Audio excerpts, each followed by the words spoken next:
o bodyboard é a minha vida, no fundo. Eu, desde muito nova, dediquei-me completamente a este desporto. Todas as melhores coisas que aconteceram na minha vida vieram derivadas do bodyboard. Os meus amigos, o meu companheiro, todas as viagens que eu fiz, as melhores memórias que eu tenho estão diretamente ligadas ao bodyboard e ao mar. Portanto, sem bodyboard não era a mesma Joana, nem consigo imaginar. O bodyboard foi basicamente a minha estrelinha, aquilo que me guiou e aquilo que me encaminhou para aquilo que realmente sou hoje. Nem sei bem definir isto faz parte, está tão ligado com a minha vida que isto é a minha vida, sou um bocado isso, não é? Como somos as nossas relações familiares, como somos os amigos, isto é uma coisa naturalmente que entra no mesmo grau de importância.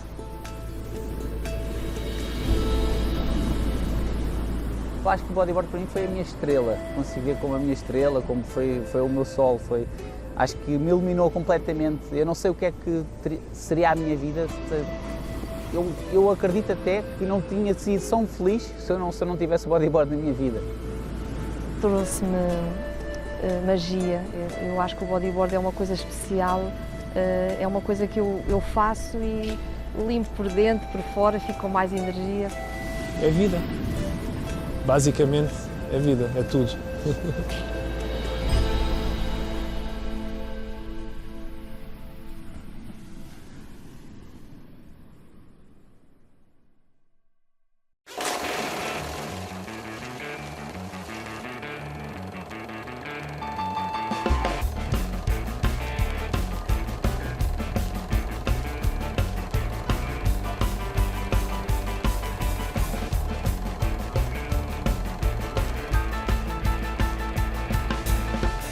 (9 de julho de 1971) é nesta data que começa a nossa viagem, a data em que nasce o que é considerado o bodyboard moderno pelas mãos de Tom Murray. Na sua garagem, pela marcador vermelho, deu o outline, deu a forma da prancha no bloco de foam. Com a faca cortou, mas ficou assim umas arestas muito toscas. Portanto, com o ferro e depois com o papel, para o bloco, para o foam não se pegar ao ferro de engomar, meteu o papel de jornal por cima e conseguiu contornar e alisar ali as formas todas. E foi assim que nasceu o bodyboard moderno. Estamos a falar de uma prancha muito rudimentar mesmo, não tem nada a ver com uma prancha hoje em dia. Mas era muito flexível e ele conseguia sentir ali as nuances todas da onda, que era diferente de uma prancha de surf, porque as pranchas de surf eram duras, portanto ele conseguia deslizar numa prancha de surf, mas não conseguia sentir a onda nos pés, enquanto na outra sentia, moldava-se à onda. Pronto, e imediatamente sentiu que tinha ali uma coisa única, especial. Influenciou milhões de pessoas ao redor do planeta pelo seu baixo custo de produção, na altura, cada prancha custava $25. Na altura podia ser muito dinheiro, mas era uma coisa, comparativamente com uma prancha de surf, era muito mais acessível. E veio também pela sua facilidade de uso, não é? Qualquer pessoa chega ali e consegue virar-se e apanhar uma espuminha deitada, a partir daí surge a evolução, mas o início é isso. Democratizou a ida ao oceano, a presença no oceano. E não se chamava bodyboard, ao início era boogieboard. As recém-criadas boogieboards foram inicialmente batizadas de Snake, mas com as primeiras encomendas, Tom Murray decidiu mudar o nome da marca para Murray Boogie. Não, em Portugal não passava. Nada disto. Eu já tinha visto, mas já tinha visto. São mesmo os primórdios. Tu tiveste uma prancha destas também? Claro. Claro. E conheço estes todos que estão ali. Conheço-os a todos. Porque o bodyboard era o Murray Boogie. Sim, porque era o senhor que deu o nome e realmente a gente no início chamávamos embora fazer Murray Boogie, era como a gente dizia. Depois é que, como se alterou, a gente alterámos também, mas fazíamos Murray Boogie. E Dora Gomes começou a fazer Murray Boogie em 1987, com 16 anos, em Carcavelos, considerado o berço do bodyboard em Portugal. Eu lembro que havia cerca de 4 rapazes na praia, raparigas não havia nenhuma. Portanto, ali na minha zona em Carcavelos praticamente não existia. Tanto que eu, quando comecei, passado 2 meses, soube que ia haver um campeonato da Costa da Caparica e pensei, tenho que ir para conhecer outras raparigas, outras pessoas, e naquela altura, há 35 anos atrás, a gente não estava habituados a viajar e eu não conhecia o meu país, portanto era um sonho que eu tinha, conhecer o meu país. Portanto, eu morava em Carcavelos, mas nunca tinha ido à Costa da Caparica, e então foi uma aventura e fui ao meu primeiro campeonato. Praticamente não sabia fazer bodyboard, como é óbvio, mas adorei e a partir daí pensei, não, vou continuar a fazer este desporto que é um espetáculo. Também Paulinho Costa chegava a Portugal e a Carcavelos, vindo do Brasil em 1987, já com alguma cultura de bodyboard vinda do outro lado do Atlântico. Mas recorda que tudo na altura era válido, o desporto estava a começar e vivia-se o mais puro experimentalismo. Encontrei uma cena em pleno florescimento e acompanhei desde o princípio a Carcavelos, ali a cultura surfing que estava a nascer em Carcavelos e a cultura bodyboard que é ainda mais embrionária do que era a cultura surf. Não tínhamos grande referência, ou as referências eram muito poucas e eram revistas que alguém trazia de fora, ou era algum vídeo que alguém trazia de fora. O próprio desporto, nessa altura, nos meados de 80, mesmo internacionalmente, também estava numa fase de evolução. Os primeiros campeonatos, enfim, era tudo, como dizia, era tudo muito novo, tudo era válido. E nós não sabíamos, de certa forma, o que é que estávamos a construir, não é?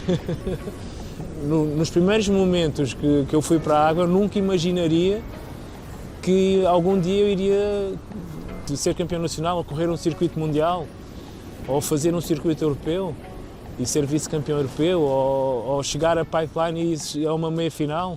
Nunca. Então foi algo muito, como tu dizes, intuitivo, foi algo muito natural, até de certa forma pouco pensado, até um determinado ponto. As coisas evoluíram muito organicamente, muito naturalmente e pronto, foram bons tempos, como dizia. Paulinho Costa, uma referência no bodyboard, foi o primeiro português a ter um Pro Model em 1994, uma prancha com o nome Paulinho. Voltamos a Dora Gomes, pioneira do bodyboard em Portugal. Dora teve uma carreira que atravessou 3 décadas, foi 6 vezes campeã nacional, conquistou 4 títulos europeus e foi campeã mundial por seleções em 1998. O percurso como profissional iniciou-se com o primeiro patrocínio em 1990. Às vezes há coisas na vida que são azares que se tornam sorte, não é? O meu azar foi que a minha mãe era doente, era bipolar e chegou a um ponto que não pôde trabalhar. Então eu tive que ir trabalhar para uma surf shop para sustentar a mim e a minha mãe, que vivíamos as duas juntas.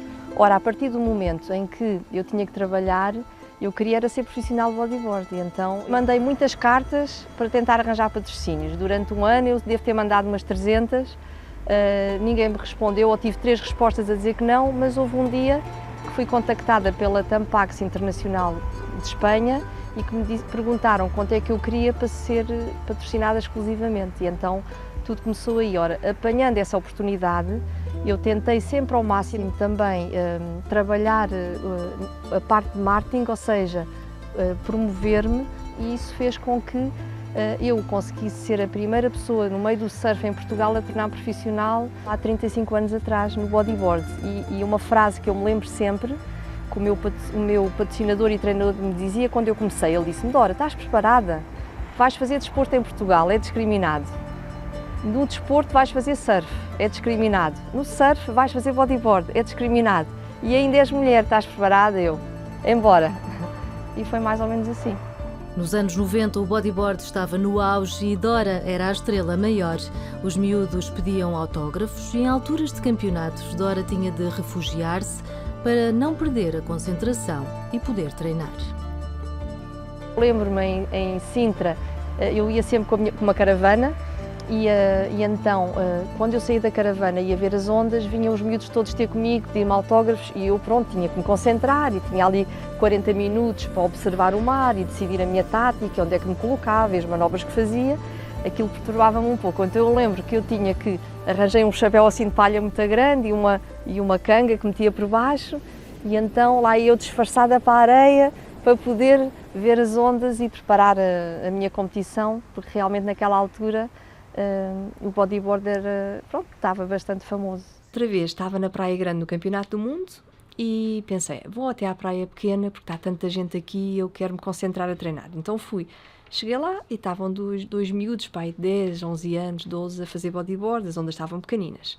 E então eles começaram a olhar para mim assim com uma cara estranha e de repente um assim mais malandré que veio a remar, chegou ao pé de mim e disse-me assim, ouve lá, tu és a Dora Gomes? E eu disse, sou. E se querias tu, não? E foi-se embora todo chateado.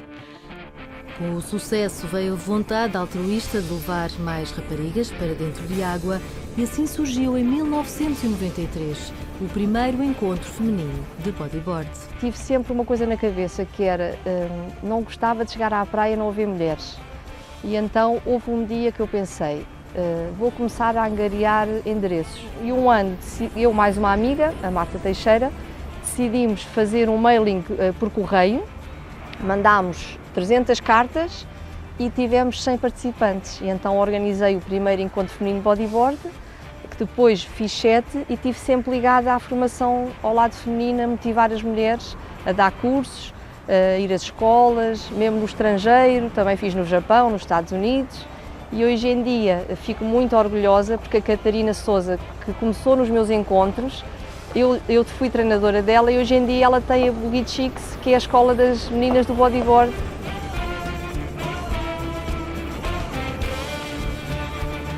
O projeto Boogie Chicks começou em 2004, depois de alguns anos deixar de haver o evento de bodyboard feminino, que a Dora Gomes organizava, e eu com a Teresa Duarte, do Algarve, decidimos levar para a frente novamente o evento de bodyboard feminino.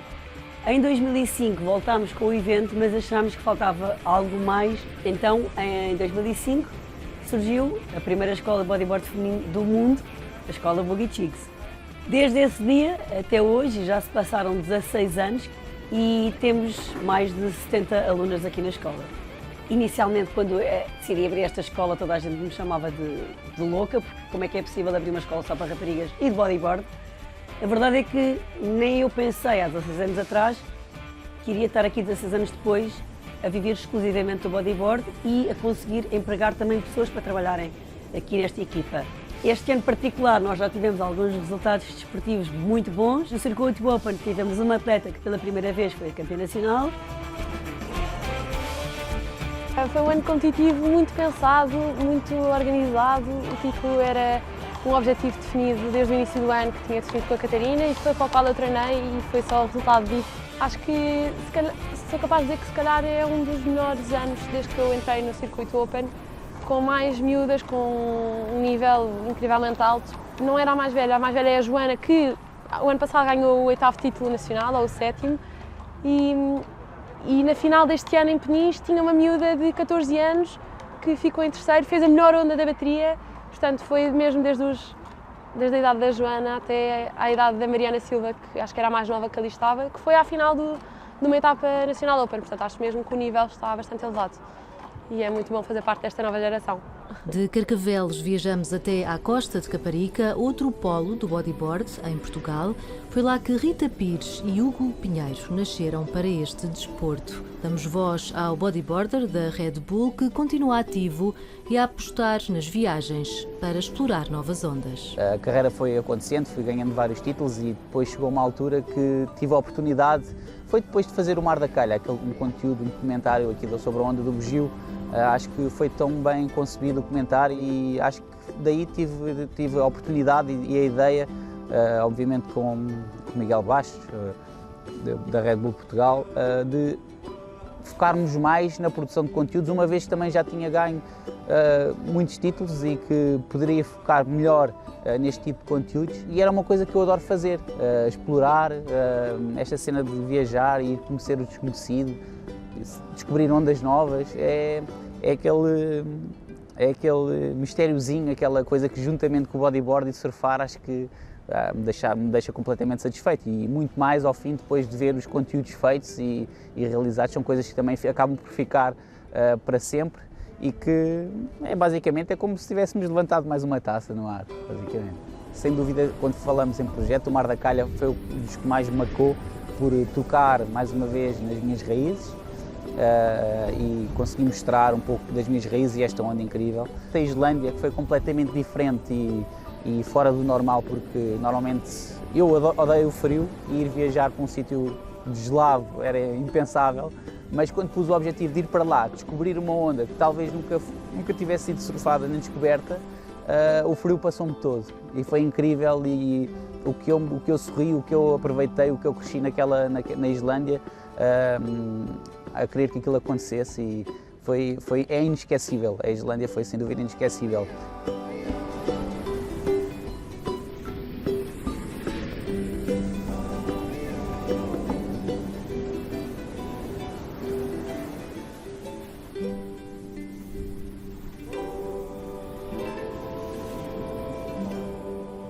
Rita Pires foi 13 vezes campeã nacional. Em 1994 quebrou a hegemonia da até então quase invencível Dora Gomes. Eu, além de competir na categoria feminina, também entrava na categoria dos rapazes na minha idade, e curiosamente chegava sempre à final, e isso deu-me alguma confiança para, no primeiro ano em que eu entrei no circuito nacional, não ir com medos ou limitações, e aí consegui ser logo campeã nacional. Foi em 1994, primeira vez que eu fiz esse circuito, e nessa altura a Dora Gomes, ela vinha há muitos anos a competir e a ser campeã nacional, e eu fui a primeira a quebrar esse estigma, não é? Porque ela realmente era invencível, e eu, se calhar por competir tanto aqui na costa com os rapazes nos circuitos regionais, consegui encarar essa competição com mais força e mais garra, e consegui vencer nesse ano. Mas sim, foi sempre uma disputa assim bem engraçada. Foram 20 anos a competir, mas o bodyboard trouxe muito mais a Rita Pires. Além da competição, também tive um programa de televisão na Sport TV, que me abriu outros horizontes, que me proporcionou viajar mais, conhecer outras pessoas, e foi aí que eu realmente dei valor daquilo que o bodyboard me tinha proporcionado. Porque às vezes a competição simbolicamente é importante num determinado período de tempo, mas depois parece que vem um vazio. E essa experiência de ter podido viajar, de ter podido mostrar o bodyboard a mais pessoas, foi bastante, não só enriquecedor, mas também fez sentido a todo o meu esforço ao longo de muitos anos. Parece que realmente alguma coisa ficou assim eternizada, e eu acho que isso talvez tenha sido o mais especial de toda a minha carreira e de todo o esforço que eu fiz ao longo dos anos.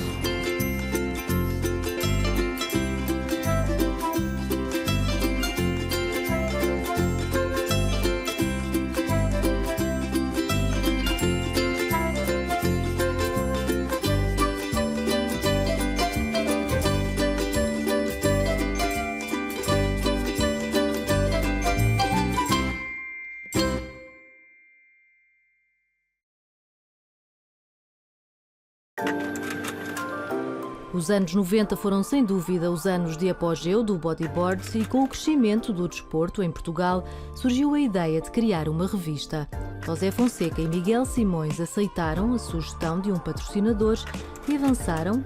Assim nascia a Bodyboard Portugal e depois a Verte, emblemática publicação de bodyboard. Em 91, um patrocinador meu, que era o Pedro Martins Simões, ele disse-nos, ou sugeriu-nos, então, mas em vez de eu estar a organizar o circuito nacional, porquê que vocês não fazem uma revista de bodyboard? Pronto, e eu e o Miguel Simões realmente aceitámos ali a sugestão, ele pôs-nos em contacto com a equipa da Surf Portugal e assim nasce a primeira revista de bodyboard em Portugal, que era a Bodyboard Portugal. Depois passou para a Vert Magazine em 94. Ela manteve-se até 2015 no mercado, no formato papel, já com a plataforma online também já existente. Hoje em dia ainda não a demos como terminada em formato físico, acho que nunca o vou fazer, mas vai subsistindo só com a informação diária no site. E não faltou informação no site num dos dias mais importantes do bodyboard nacional, 8 de outubro de 2017, o dia da conquista do título mundial por Joana Schenker, um título inédito em Portugal. O dia em que venci o título mundial foi meio surreal, porque foi na Praia do Norte e eu tinha a praia inteira a torcer por mim. Foi assim um momento de maior pressão que eu já senti em competição. E eu perdi nos quartos de final e a partir desse momento o título já não estava, eu já não podia fazer mais nada. Só que as minhas duas concorrentes diretas tinham que atingir a final e ambas perderam nas meias finais. Então eu assisti a tudo isto sentada na areia. Só que foi muito engraçado porque eu não estava sentada a torcer para elas perderem de maneira nenhuma. Naquele momento eu já tinha deixado as coisas acontecerem e já estava mentalizada que eu levar esta decisão do título para a última etapa que ia ser nas Canárias, ou seja, não estava nada perdido, no fundo. Em 40 minutos tudo se compôs e em 40 minutos eu tinha a taça de campeã do mundo na mão, a praia estava ao rubro, eu vi pessoas a chorar, eu própria estava só aliviada, no fundo. A minha primeira emoção está de alívio, de não ter desiludido ninguém e de ter, no fundo, dado esta festa ao bodyboard português. Foi incrível. Aliás, agora fico arrepiada a pensar nisto. Na altura foi tanta coisa a acontecer que eu nem me apercebi bem do que é que estava a acontecer naqueles 10, 15 minutos logo a seguir. Mas foi muito, muito bonito. Foi daquelas coisas que eu acho que não se voltam a repetir, porque aquela conjuntura da praia não existe duas vezes e foi muito bonito. E a partir daí, tudo mudou. Tudo mudou para melhor. Sinto-me uma sortuda por dizer isso.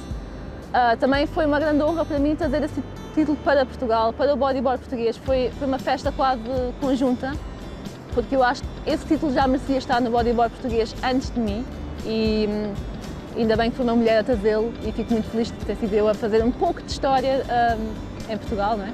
Dentro deste desporto. 2017 foi o melhor ano da carreira de Joana Schenker, campeã do mundo, da Europa e nacional. Em 2019 chegava à condecoração como oficial da Ordem do Mérito pelo presidente Marcelo Rebelo de Sousa.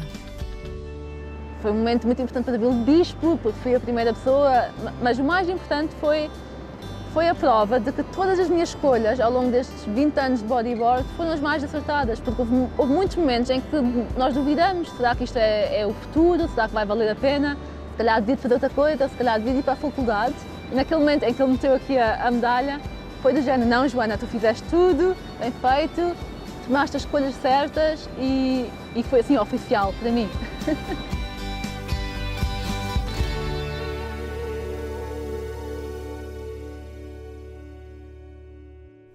Vamos agora até ao norte ouvir o 9 vezes campeão nacional Manuel Centeno. Conquistou o primeiro título em 2000 e agora, 21 anos depois e com 41 anos, o 9º campeonato nacional foi dele. Por acaso é interessante ver o que é que uma pessoa sente com 20 anos, ou com 30, ou com 40. Aos 20 é muito aquela coisa do eu chegar lá e eu ser melhor do que o outro. Por acaso, no último dia de competição, neste campeonato, no último dia, eu acordei de manhã e tive ali um bocado de olhos fechados, ainda na cama, antes de me levantar, a pensar, se eu ganhar ou se perder, o que é que muda? Qual é aqui a diferença? Isto é bom única e exclusivamente para o meu ego. Portanto, na verdade, se eu perder, vou-me sentir da mesma forma de que ganhar, porque está tudo bem, de qualquer uma das maneiras. Então isto também traz aqui uma tranquilidade e fez com que realmente, quando a buzina final e o campeonato acabou na final e eu acabei por ganhar, tivesse um sentimento muito calmo. E pronto, e fiquei realmente contente mais não por mim, mas pela posição que uma coisa destas traz, não é? Aquela posição de poder partilhar este tipo de coisas que acho importante, não é? Porque acho que há muita gente que poderia viver uma vida muito mais harmoniosa e uma vida muito mais a seguir um caminho que preencha. É uma mensagem importante o não tomarmos decisões só com a cabeça, mas mais também com aquilo que sentimos que faz sentido.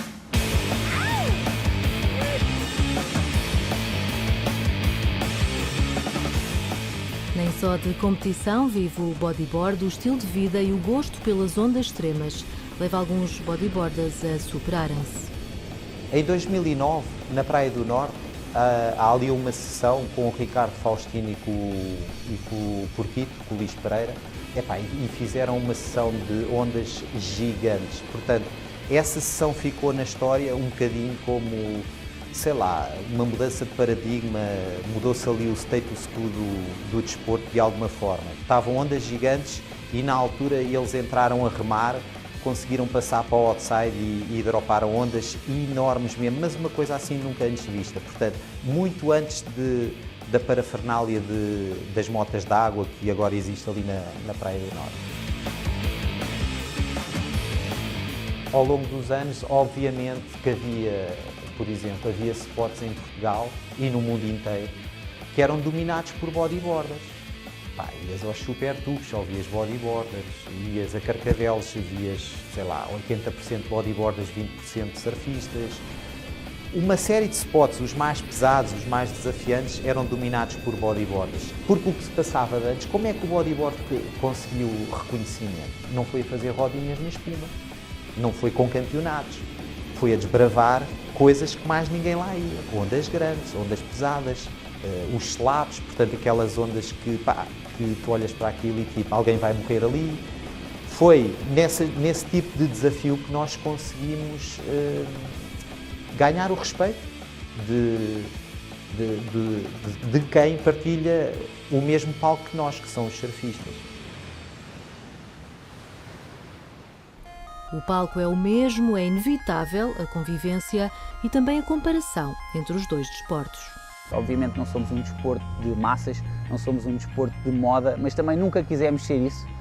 Quisemos ser sempre um bocado a diferença e não só por estar na água, como o tipo de ondas também depois começamos a surfar, quando já temos um nível mais alto, procurámos sempre o mais extremo, o mais diferente, o mais que as outras pessoas não conseguiam fazer e acho que é por aí que temos de vingar, sabes? O bodyboard é para todos, desde os mais pequeninos aos mais velhos, pode ser feito em condições básicas que toda a gente sabe fazer e pode ser feito em condições extremas.